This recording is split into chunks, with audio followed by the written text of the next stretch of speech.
They're just talking to one another. Oh, hey, how you doing? Here's $125,000 so you'll vote for Israel. Trump gave another $8.6 billion, totally unaccounted. Where's that $8.6 billion coming from? She has said a statement that voting for Biden is like eating a half bowl of shit. But she said, but voting for Trump is like eating a full bowl of shit. So what am I going to do? I'll eat the half, right? The Israeli lobby has contributed to 94% of Congress. Okay, first, do you think they did that for their health, for the general welfare, or do you think that every group they have is named after Israel because the whole point is to support Israel, right? That's not a complicated question. It's the American Israeli Political Action Committee. It's got Israel. One of the groups is called Democratic Majority for Israel. They ran $4 million worth of ads against Nina Turner, which is one of Bernie Sanders' campaign chairs, to make sure that she was defeated by Shontel Brown. Shontel Brown was one of 11 people running against Nina Turner, had almost no ratings at all. Nina had a 35-point lead. She was running against the Lilliputians. Shontel Brown puts a statement on her website saying how much she loves Israel. Boom, $4 million appears. The most fascinating part of the exchange is how Tucker Carlson cedes the floor. Normally a dominant interviewer, he allows Cenk Uygur to vent. This is a tactical move. By giving Cenk a platform, Tucker proves to his conservative audience that even the leader of the left hates the same people they do. It's an exercise in building a coalition of the frustrated. All in favor of Shontel Brown, all against Nina Turner. That's her raising her hand saying, I will work for Israel. And what happened in the end? So they erased a 35-point lead. They bought every ad in Cleveland.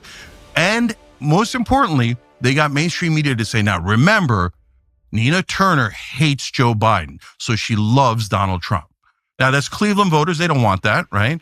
Now, is that true? No. She has said a statement that voting for Biden is like eating a half bowl of shit. But she said, but voting for Trump is like eating a full bowl of shit. So what am I going to do? I'll eat the half, right? They never, ever put the second half of the statement in. They just said in every news story, whether it's on TV or in the newspapers, Nina Turner says voting for Biden is eating a half bowl of shit. She's so a Trump favorite. But how could she be pro-Trump? The rest of the sentence says he's twice as bad. So people in mainstream media are giant liars. They've lied about me all the time. They lie about Republicans, Democrats, but mainly they lie to protect the donor class. So then, again, back to Israel, and because it's such a perfect symbol, 94% of Congress. On the flip side, Cenk Uygur is making a calculated gamble. He knows the Democratic establishment has sidelined him, so he's going behind enemy lines to find a new base. The critique here is whether Cenk is sacrificing the nuance of progressive policy just to get a win in the culture war. He sounds more like a populist than a progressive here, and while that plays well on Tucker's show, it risks alienating the policy-driven core of his own movement.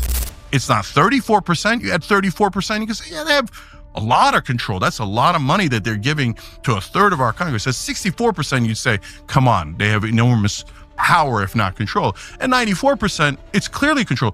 Further part of that Guardian story is 82% of Congress votes basically with Israel every single time.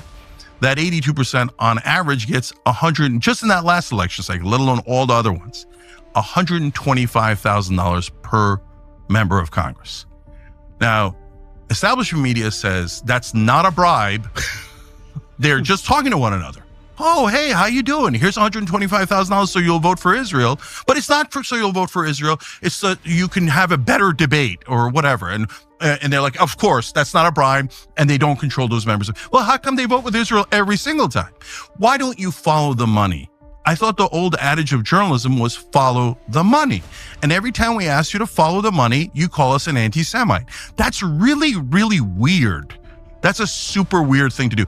Again, Mad Lib, fill in any other country. Imagine that Bulgaria was giving to 94% of Congress. Or Great Britain or Sweden. Or any country. It doesn't matter. It doesn't matter. And you said, well, it seems like the Bulgarians are... Critically, both Cenk Uygur and Tucker Carlson speak as if they were never part of the system. Tucker was the face of the biggest corporate news network for years. Cenk was a fixture on MSNBC before building his own empire. Their outsider status is a carefully curated brand. This commentary isn't about their points, which are often valid, but about their performative rebellion. They are the new gatekeepers, convincing you that there are no gates. Have 94% of our Congress locked up. How dare dare you, anti-Bulgarian racist, you Bulgarist. Right?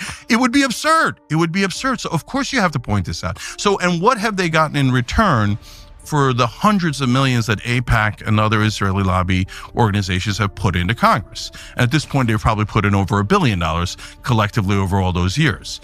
So, well, what they've gotten back is over $300 billion in funding through the lifetime of Israel, adjusted for inflation. That's before October 7th. October 7th, we add that 21.7.